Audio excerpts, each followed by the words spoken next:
Tutti voi siete stati attratti dal carisma della serva di Dio Chiara Lubich. Vous avez tous été attirés par le charisme de la servante de Dieu Chiara Lubich, qui a façonné votre existence personnelle et le style de votre vie communautaire.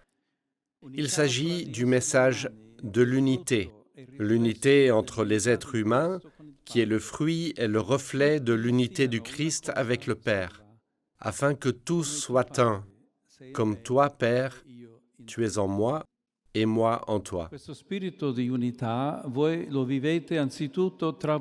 Cet esprit d'unité, vous le vivez avant tout entre vous, et vous en témoignez partout comme une nouvelle possibilité de vie fraternelle, réconciliée et heureuse, entre personnes d'âge, de culture, de langue et de croyances religieuses différents. Ce ferment d'unité est aujourd'hui plus que nécessaire, car le poison de la division et des conflits tend à polluer les cœurs et les relations sociales et doit être combattu avec le témoignage évangélique de l'unité, du dialogue, du pardon et de la paix. C'est aussi à travers vous que Dieu s'est constitué au cours des dernières décennies un grand peuple de la paix, appelé en ce moment précis de l'histoire à faire contrepoids et à faire barrage à de nombreux semeurs de haine qui ramènent l'humanité vers des formes de barbarie, de violence. Il vous incombe également, très chers amis, de maintenir vivant le charisme de votre mouvement dans cette phase post-fondation. Vous êtes appelés à discerner ensemble quels aspects de votre vie commune et de votre apostolat sont essentiels et doivent donc être conservés, et quels sont, en revanche, les outils, les pratiques qui, bien qu'utilisés depuis longtemps, ne sont pas essentiels au charisme ou ont posé des problèmes et doivent donc être abandonnés.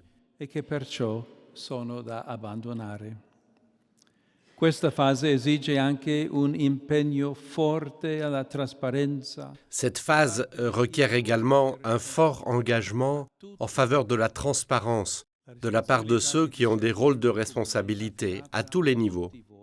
La responsabilité du discernement commun, confiée à vous tous, embrasse aussi la façon dont le charisme de l'unité doit être traduit en style de vie communautaire, qui font briller la beauté de la nouveauté évangélique et, dans le même temps, respectent les libertés et la conscience des individus, valorisant les dons et l'unicité de chacun.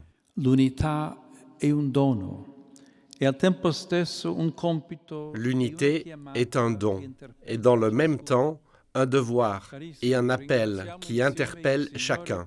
Très chers amis, rendons grâce ensemble au Seigneur pour la grande famille spirituelle qui est née du charisme de Chiara Lubich. Je vous encourage à poursuivre votre chemin et je vous bénis de tout cœur en invoquant pour vous tous l'intercession de la Vierge Marie afin qu'elle vous protège et vous accompagne toujours de son aide maternelle. Merci.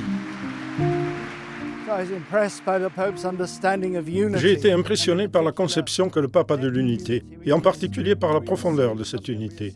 Il s'agit de quelque chose que nous avons reçu en don, et ce don se vit d'abord en Dieu avant d'avoir des répercussions dans le monde. J'ai donc ressenti cela comme un appel de Dieu à vivre cette unité plus profondément, à tous les niveaux et de toutes les manières possibles.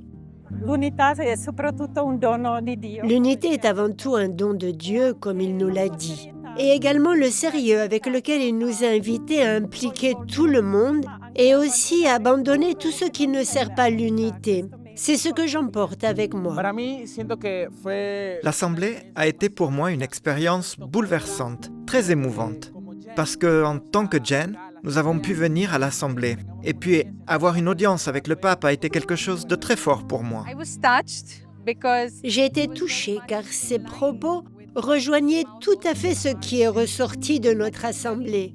Il nous a notamment encouragés à être des instruments d'unité, car, a-t-il ajouté, l'unité est une nécessité absolue dans le monde d'aujourd'hui.